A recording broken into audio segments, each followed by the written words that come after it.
واش راضي عن حياتك الحاليه ولا كتفرج هذا الفيديو لانك كتبحث عن نوع من التحول؟ اعتقد انك اخترت الفيديو المناسب. تاثير العادات الصغيره، لان هناك مجال واحد على الاقل في حياتك لست راضيا عنه في الوقت الحالي. فبلا ما نضيع عليك وقتك، دير معاك ديك لايك ونبداو بسم الله. ما خصكش تبدل حياتك فجاه، بل خطوه صغيره قادرين نحققوا الاهداف ديالك والاحلام ديالك. فاسمعني مزيان.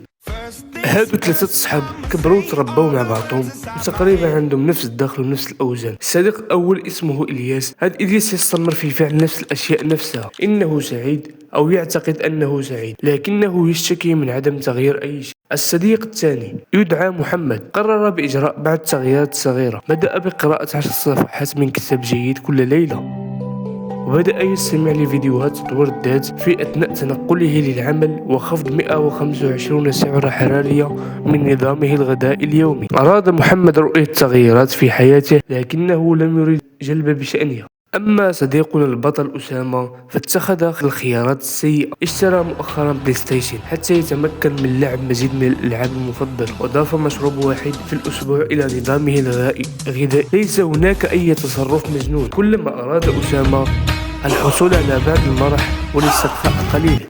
بعد نهاية 5 أشهر لا توجد أي اختلافات ملحوظة بين الأصدقاء الثلاثة. كل رجل نمط سلوكه الخاص، في 5 أشهر ليس المدة طويلة.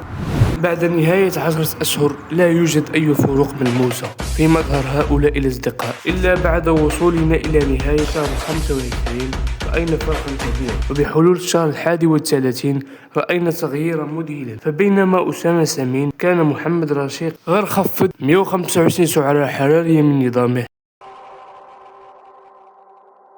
قراراتك هي ما يحدد مصيرك، المستقبل هو ما ينتج من ذلك. ستأخذك الخيارات التي تتخذها، حتى القرارات اليومية الصغيرة، الحياة التي تحلم بها أو إلى نتائج مؤسفة. كان معكم أسامة، تهلاو.